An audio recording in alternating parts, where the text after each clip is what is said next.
Amigos, nos enlazamos en directo con el senador independiente, el señor Emilio Álvarez y Casa. Gracias por conversar con nosotros en este espacio de opinión y libertad. Hola Eric, buenas tardes y por tu conducto al auditorio digital que te acompaña. ¿Cómo estás? Muy bien, gracias, senador.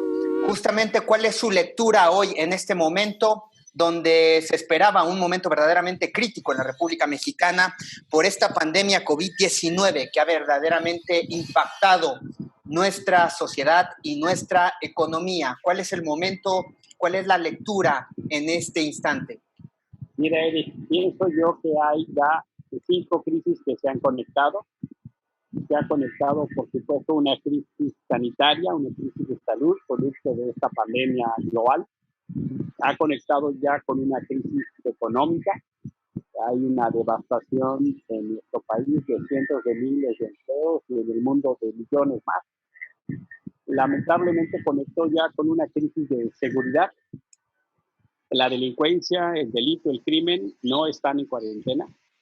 Estos últimos meses han resultado extraordinariamente violentos y eso ha conectado infelizmente con 2 crisis más. Una crisis social. El fenómeno del coronavirus pega en una sociedad con profunda desigualdad y finalmente está conectado ya con una crisis política en un entorno de lo que ya venía de por sí como polarizaciones, sino que ahora se agudiza por cómo se lee que el gobierno pudiera disminuir o no con las decisiones que toma los efectos de esta pandemia. De manera, Eric, que creo yo que hay 5 crisis ya conectadas y que muy felizmente estamos en un problema muy severo y vamos rumbo a otro. Déjame decirlo así, estamos en una pesadilla y vamos para otro. ¿Qué piensas del plan de reactivación económica del presidente Andrés Manuel López Obrador, que se resiste a adquirir el endeudamiento público, pero gobiernos estatales han determinado ir por esa vía? Mira, pienso que el presidente tiene buenas intenciones, pero no necesariamente buenas decisiones. En una primera etapa, me parece que el presidente no tomó con la debida seriedad el problema del coronavirus. Hasta el 18 de abril, casi un mes después de que inició el confinamiento, el presidente suspendió sus giras. Si te acordarás, las primeras etapas fue muy severamente criticado, Sí. porque abrazos, No hacía caso, besos, exacto. no hacía caso. Su equipo decía unas cosas y él hacía otras. Con su ejemplo. Pero esto tiene que ver más por su determinación personal o por falta de asesoría. Yo creo que es claramente su determinación personal, porque asesoría e información la hubo. Tú, yo, cualquier persona recibimos información. Yo creo que él entonces recibió más y mejor información de parte de su equipo, de López-Gatell y el secretario, de todo su gabinete de salud, de seguridad. Me imagino que le informaron. De hecho, él salió a decir que estaba en algún lugar de la República cuando se le informó que había que tomar decisiones de crisis. Información la tuvo, creo que es más por su talante. Vamos, hasta la fecha él no usa cubrebocas, pues, ¿no? Entonces, ¿por qué te digo esto? Porque creo que él valoró de menos, no le dio la importancia de vida. Y abril fue un mes crítico cuando él da lo que llama su informe de gobierno. Había una enorme expectativa de que hiciera anuncios de carácter de respaldo económico y no así sucedió. Pienso que hay una enorme discusión hoy en México y en el mundo. Lamentablemente el gobierno mexicano ha sido colocado en los malos ejemplos tanto por el presidente, la conducta del presidente, como por las decisiones económicas que se están tomando. Pienso que sí, hay obras que pueden ser importantes, por ejemplo, para reactivar la economía y dar empleo, pero pienso que hay obras que tendrían que revisarse. Por ejemplo, la refinería Dos Bocas. Honestamente, no es ese el momento. Pienso que el Tren Maya también tendría que revisarse. Pienso que tendría que estarse ya generando mucho mejores resultados. Este plan económico del presidente me parece muy pobre. De hecho, ofrecieron una serie de créditos que ni siquiera pudieron cumplir las metas.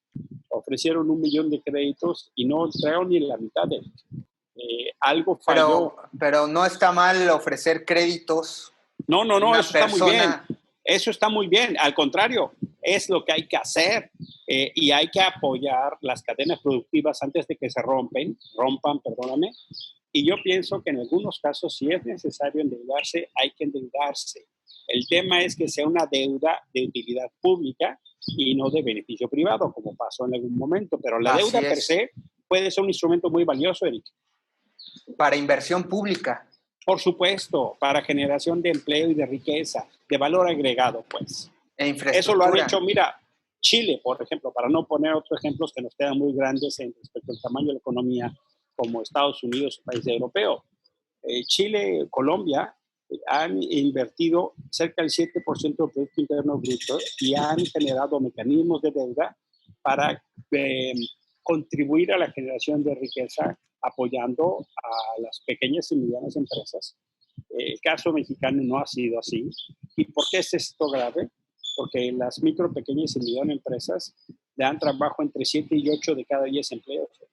Por ejemplo, cuando regresemos nosotros a las calles, va a haber muchos negocios que no van a regresar, lamentablemente, porque no tuvieron el apoyo cuando lo necesitaban. Bueno, se han desplomado grandes empresas. ¿Qué podríamos esperar de las pequeñas? Fíjate que, infelizmente, el coronavirus, el coronavirus, va a acrecentar la desigualdad. Le va a pegar mucho más a los que menos tienen. Y en materia económica, los grandes tienen capacidad y posibilidad de sobrevivir mejor que los pequeños. Eso es lo que ha alertado el Fondo Monetario Internacional y por eso exhorta a atender sus programas de reactivación económica, adquiriendo deuda con ellos. A mí no me gusta que el presidente salga a decir, pues que quiebre el que tengan que quebrar, ¿no? Pues porque eso es condenar a la micro, pequeña y mediana empresa. ¿Y qué piensas por el lado de los empresarios, como las voces de Salinas Pliego, que dice, no hay que cerrar el país, hay que seguir trabajando, porque si de algo nos podemos morir, es de hambre? Mira, ha sido muy cuestionado el estado de privilegio que tiene Salinas Pliego. El presidente Pero le está dando voz a la parte económica del país. Sí. Y a mitigar la crisis que se podría agudizar con el paro. No puede estar en un estado de excepción y privilegio. Tiene que tener las mismas reglas de todos. Y por eso es tan importante que no solo es el tema de la actividad económica, porque si la actividad económica genera más crisis sanitaria, entonces la actividad económica se va a afectar más. Tiene que ir de la mano. Y que solo se observe la actividad económica como fin, a mí no me parece bien. Porque ¿ante qué estamos en regresar con esta nueva etapa de reactivación económica cuando hemos visto prácticamente contraproducencias de parte de los pronunciamientos del gobierno cuando dicen que este es un momento crítico y que puede venir un rebrote y que en agosto va a venir la situación más crítica de la pandemia y vienen estos pronunciamientos de ir ya mejor dejando a la sociedad a que se venga a reincorporar en una situación donde ya nos habían alertado previamente iba a ser una situación verdaderamente muy problemática para los negocios, para la sociedad y donde teníamos que atender con más rigor las medidas de prevención, pero parece que los gobiernos ya no pueden soportar este paro y por eso pues prácticamente se lavan las manos y dicen vamos adelante. Pienso yo que de la etapa 3, la fase 3 tendría que venir una fase 4 y la fase 4 tendría que ser como la fase 2. Si ahorita lo que estamos llegando al pico, entonces la parte de bajada tendría que ser similar a la de subida. Tendríamos entonces la parte 4 tendría que tener los mismos cuidados que la fase 2. Y la fase 5 debería ser igual a la fase 1.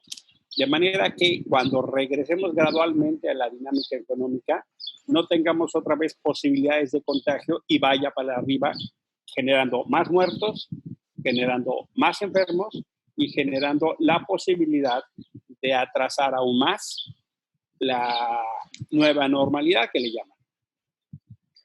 ¿Qué piensas de la violencia que, a pesar del resguardo que ha venido a provocar esta cuarentena, el resguardo de las familias en sus hogares, la violencia sigue imparable en México?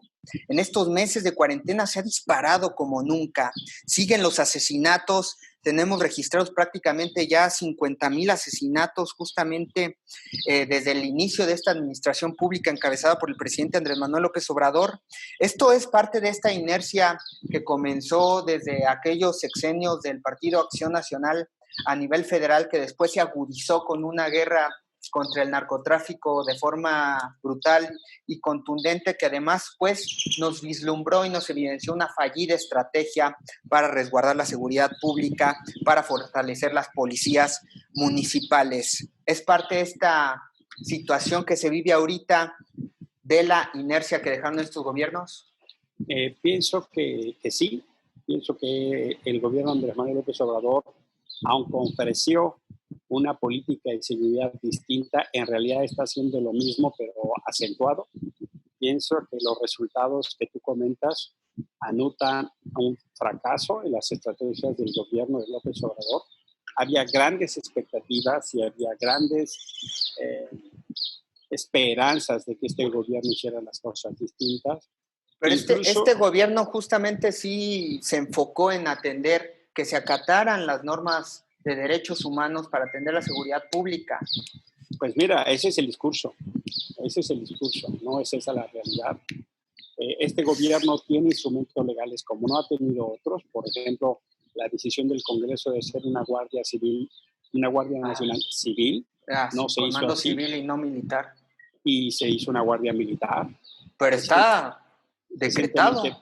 Pues sí, por la propia legislación. La Constitución así lo dice, pero no se ha atendido lo que la Constitución dice.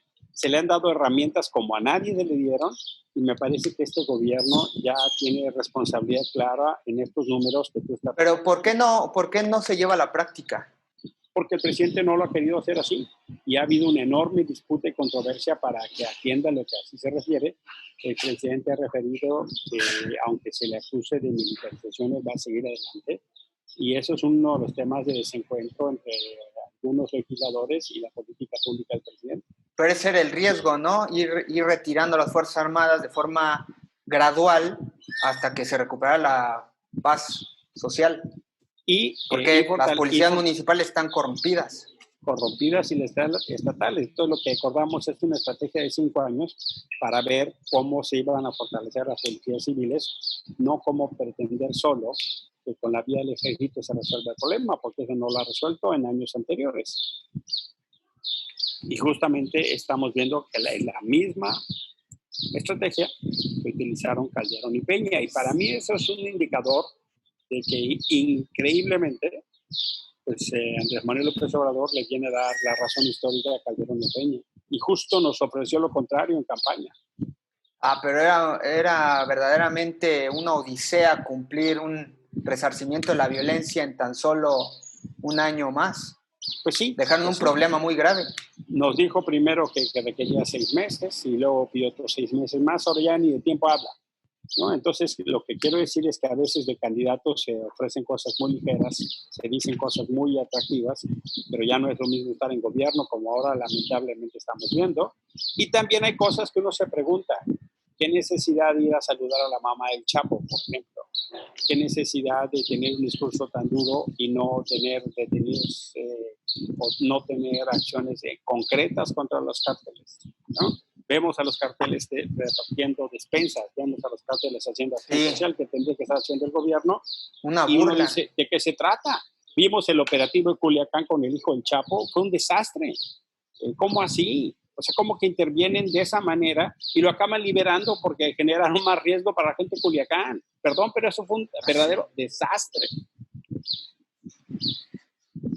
Es una ofensa. O sea, ¿cómo así que no recibe el presidente a las víctimas?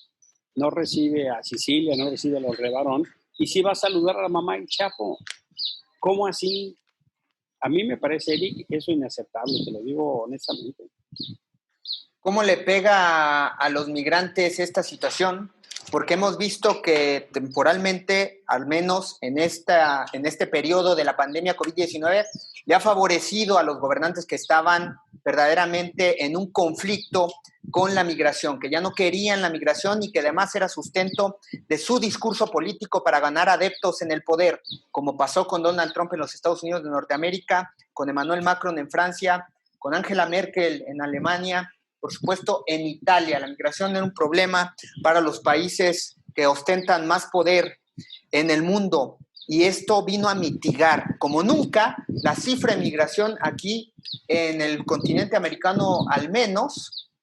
Esto vino a favorecer a Donald Trump y, por supuesto, a México. Se redujo las caravanas migrantes como nunca antes en la historia, pero ustedes tienen la lectura y tienen contemplado que después de esta parálisis, después de este paro, haya un efecto tsunami y se venga en desbandada nuevamente este fenómeno como nunca antes en la historia. Mira, es un hecho que va a haber consecuencias producto de la pobreza y la falta de oportunidades. Eso es un hecho. Es un hecho que el fenómeno tiene muy diferentes impactos. También hay cuestiones de orden social. Para darte un dato, hay 5 millones de venezolanos afuera de Venezuela. 5 millones. Imagínate, no sé, 2 veces toda la ciudad de Puebla viajando a pie o como pueda. En el caso de Centroamérica es de esperarse que haya también un flujo importante por los temas de la pérdida económica y la pobreza. La migración ahora tiene 3 dilemas o 3 problemas. Primero, de por sí la migración es un riesgo y es muy difícil cuando no es deseada, es forzada. Segundo, lo que ha venido pasando justo por lo que comentas, por la presión de Donald Trump a México, el gobierno de Andrés Manuel ha hecho justo lo contrario de lo que ofreció también en materia migratoria, y ahora hacemos el trabajo sucio de los gringos. La Guardia Nacional detiene a los migrantes. Y la tercera es que el coronavirus está pegando muchísimo más fuerte. Por ejemplo, centroamericanos que han sido deportados por México entran a Guatemala y se encuentran con pueblos en toque de queda que incluso ven a los migrantes como riesgo y han muerto algunos de ellos hinchados o golpeados y han regresado. Están viviendo totalmente en el abandono en la frontera sur, en caminos y ríos abandonados. Para los migrantes esto está siendo una de las peores épocas y me parece que necesariamente tenemos que repensar lo que como mexicanos hacemos. Porque esto le va a venir a dar facultades a los gobiernos de América del Norte a que contemplen medidas y se prevengan con acciones de mayor refuerzo militar para evitar justamente este flujo migratorio en beneficio, pues, de lo que han venido prometiendo. Ese es justo el tema. O sea, es tomar ventaja, ¿no?, de esta situación. Muy dramáticamente, cuando la migración se observa como un tema de seguridad nacional, entonces entramos en una crisis total. La migración había sido históricamente observada por México como un tema de solidaridad, y si empezamos con el paradigma de verlo como un tema de seguridad, donde los migrantes son amenaza y riesgo, el país va a caer en una contradicción brutal, porque hay millones de mexicanos en Estados Unidos. Se estima que hay más de 20 millones de mexicanos o descendientes de mexicanos en Estados Unidos. Y allá sí decimos que los mexicanos van a trabajar, que son gente decente, que no deben de ser discriminados. ¿Cómo vamos a tener un discurso para proteger a los mexicanos en Estados Unidos siendo más discriminadores que la gente claro, de Estados Unidos? ¿Cómo vamos a mantener ese discurso? Es un tema que no se ha querido verdaderamente abordar. Es así, es así. ¿Qué piensas de la crisis? Fíjate que en estos momentos llama mucho la atención que en la República Mexicana, a pesar de que esto ya ha sido discutido en la Organización Mundial de Salud, que ya ha sido discutido, ya ha sido decretado en las Naciones Unidas, que el tema del aborto es un derecho inherente a la mujer, se sigue discutiendo en varios estados de la República este tema y no se respeta por sus directrices ya constituidas en nuestra Constitución y en las propias normas internacionales. ¿Es el aborto un derecho humano? Tú que eres especialista en el tema. Esencialmente lo que se considera como un derecho es el derecho de la mujer a decidir. Exacto. Y la capacidad de la política pública para acompañar la decisión que la mujer quiera. si la mujer quiere tener el hijo, debe ser un hijo concebido y tenido en condiciones de protección, no de pobreza y desigualdad. Y si la mujer quiere interrumpir el embarazo, tiene que tener condiciones de seguridad y protección para hacerlo. Lo que yo estoy absolutamente de acuerdo es el derecho de la mujer a decidir y tiene que ser salvaguardado. Este dilema ha sido ya zanjado a nivel federal, la Suprema Corte ya lo resolvió, pero todavía hay una enorme resistencia. Sí, tenemos estados que no lo quieren despenalizar.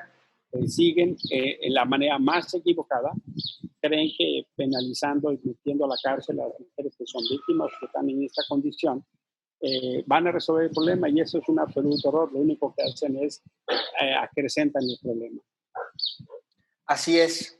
Por otro lado, el tema institucional de nuestra república, los partidos políticos son fundamentales. Tú llegaste justamente a este puesto, a esta posición, por la vía independiente. Después, obviamente, aliado de grupos políticos, pero te has ostentado como un independiente y has venido a apoyar este movimiento. Sin embargo, hoy el paradigma y la configuración del debate público y de la política ha cambiado rotundamente después del triunfo del partido Morena, encabezado por Andrés Manuel López Obrador.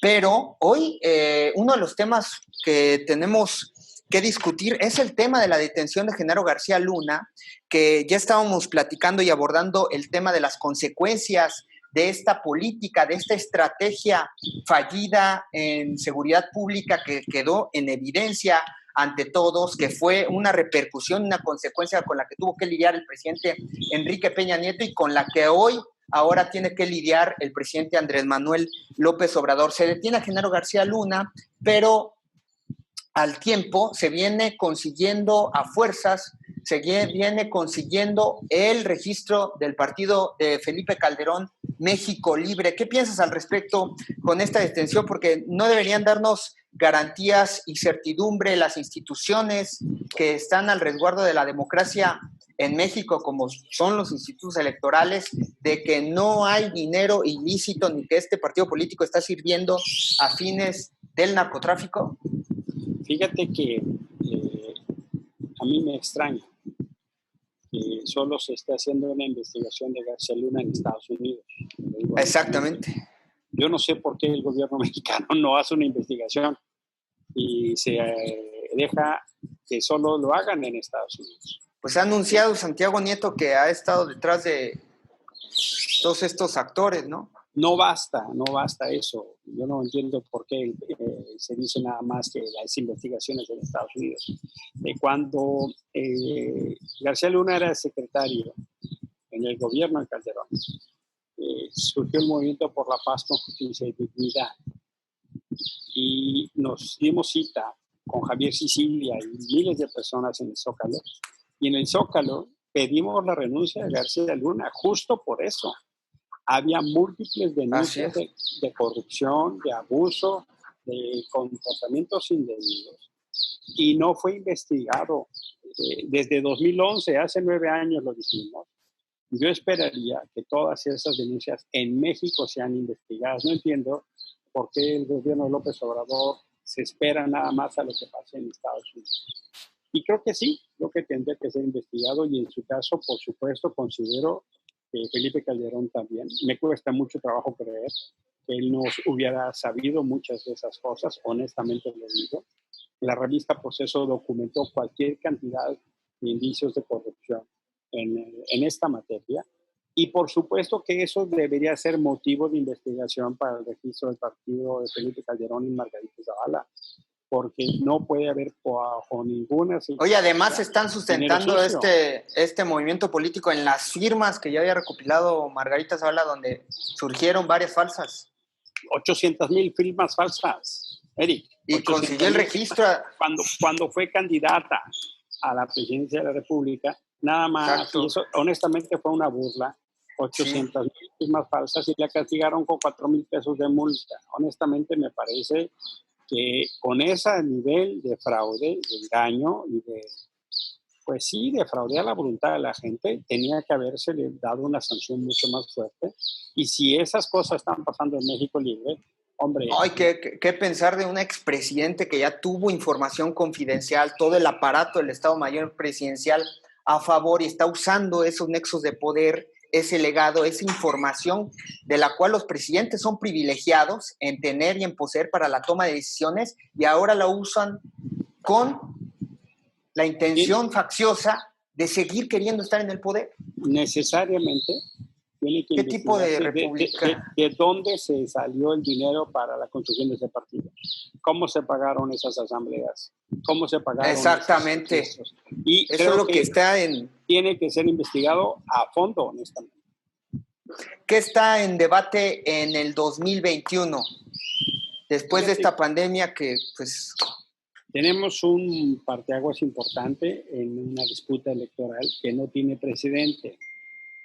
Vamos a ir a una especie de elecciones generales. Vamos a llevar una elección sobre la Cámara de Diputados. Va a haber elecciones en 15 estados de la República para el gobernador, casi la mitad. Y va a haber elecciones locales en 30 estados. Elecciones de diputados, de presidentes municipales y algunos congresos estatales.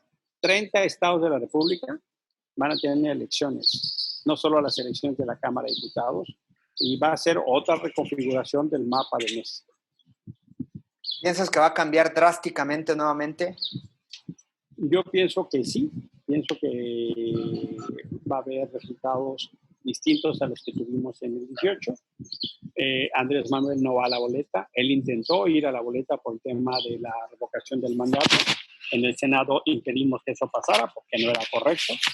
Y también creo que hay un desgaste del ejercicio de gobierno, sobre todo por las decisiones que se han tomado en esto del coronavirus, y también porque veo, si bien el presidente sigue teniendo un voto duro de muchas personas a favor, también creo que el número de personas desencantadas y desilusionadas con su gobierno ha ido en aumento.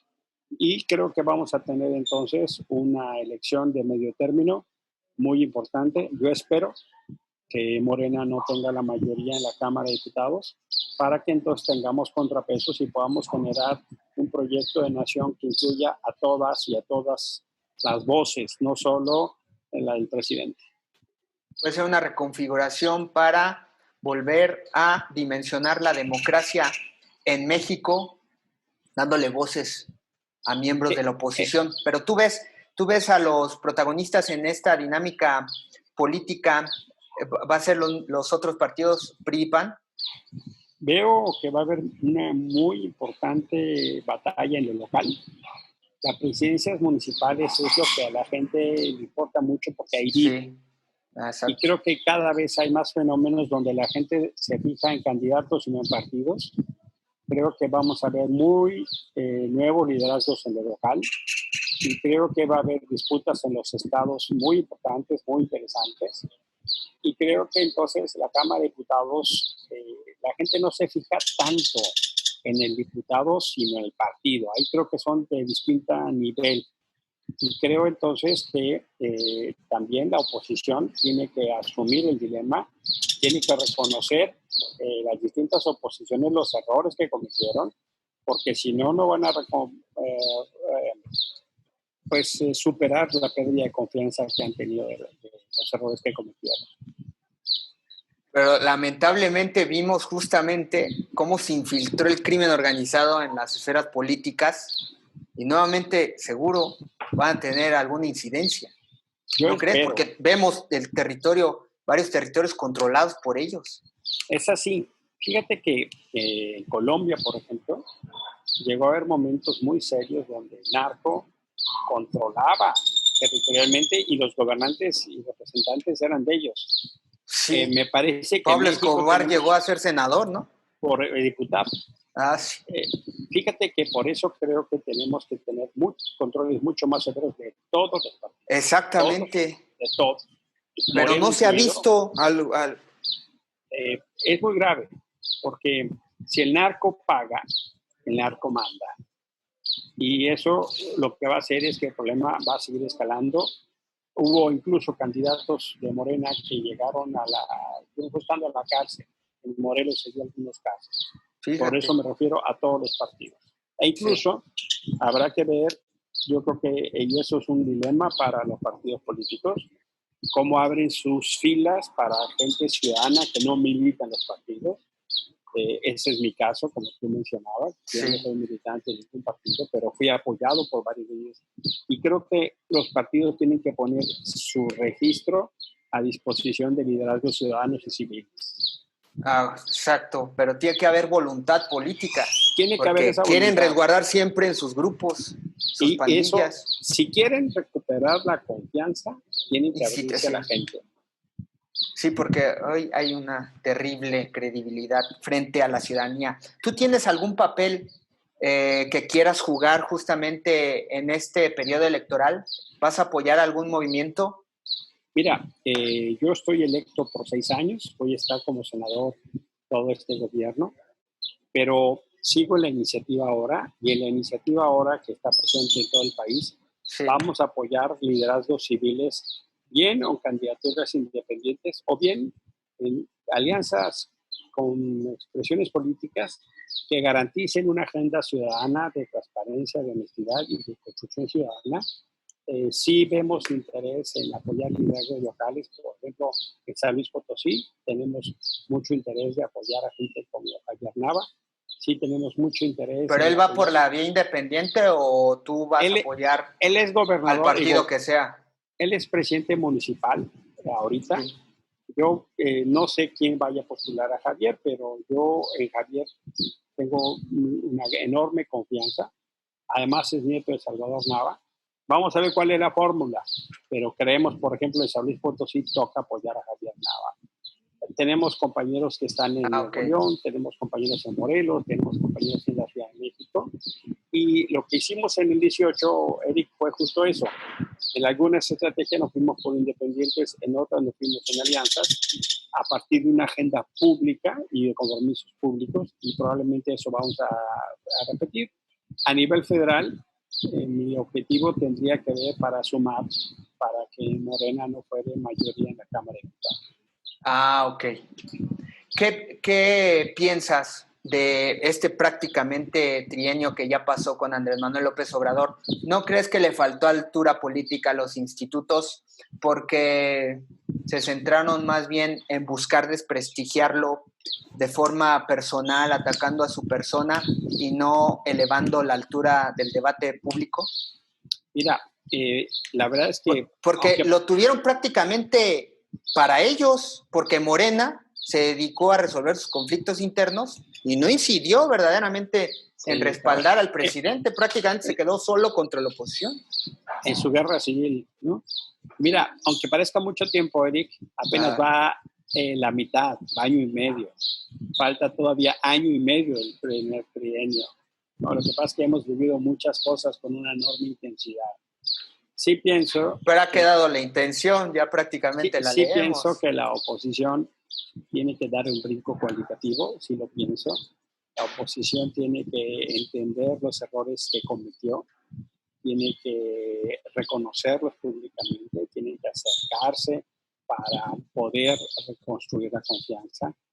Veo que en algunas cosas ha decidido inteligentemente oponerse y no sencillamente aplaudir todo lo que hace el presidente, y en otras cosas ha acompañado al presidente.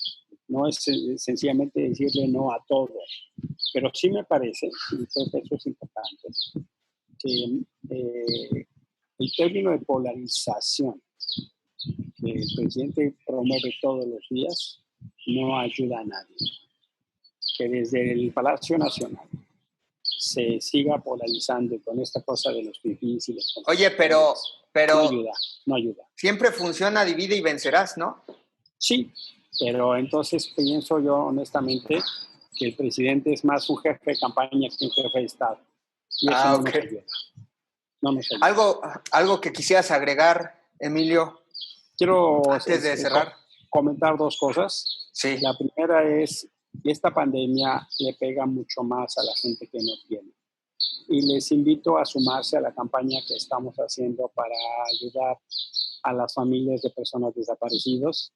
Hay una campaña que se llama #YoAyudoAEncontrarles.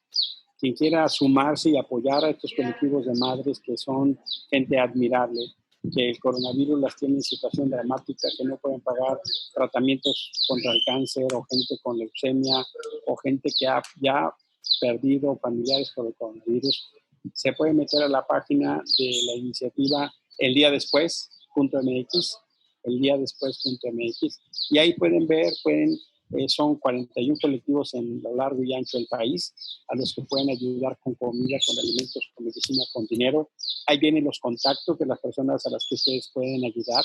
Y la segunda es momento de ayudar en lo local. Yo quiero subrayar que es momento de ir a comprar al mercado, ir a comprar a la verdulería, ir a comprar a los pequeños negocios y no a los grandes establecimientos. Es momento de apoyar a las tienditas y no de estar todo comprando en línea. Si no apoyamos nuestro barrio, la gente de nuestro barrio se va a quedar sin trabajo. Esas son las dos ideas que quisiera dejarte. Apoyo a las familias de desaparecidos, metiéndose en la página del eldiadespués.mx, y apoyar en el barrio. Solidaridad en lo local. Eso es lo que toca. Si no lo hacemos, mucha gente va a perder su trabajo y eso nos va a afectar a todos. Sí, por supuesto. Ha faltado totalmente conciencia para focalizar los esfuerzos en entender y comprender que la mayoría de la población en la República Mexicana se encuentra en la informalidad, se encuentra en el día a día buscando cómo subsistir. Y ese es el momento de, hombre, aunque no quieras, no tengas hambre, cómprate unas alegrías. Aunque no tengas ayuda al bolero, aunque no te cómprale a la señora. El que vende la fruta, el mango. De la fruta, es momento de comprar en el barrio y ayudar a la gente. Si no lo hacemos, lo que vamos a ver pronto... Ahí sí vamos a ver el desplome total. El desplome y el crecimiento de la pobreza muy aceleradamente. Es momento de solidaridad, como decías. Muchísimas gracias, senador Emilio Álvarez y Casa, por haber conversado con nosotros en este espacio de Opinión y Libertad de forma virtual, y esperamos pronto hacerlo de forma presencial. Así esperamos. Un abrazo. Muchísimas gracias, senador, y muchas gracias a usted por habernos sintonizado. Yo soy Eric Javier Huerta y espero verlo pronto en otra emisión de Opinión y Libertad. Hasta luego.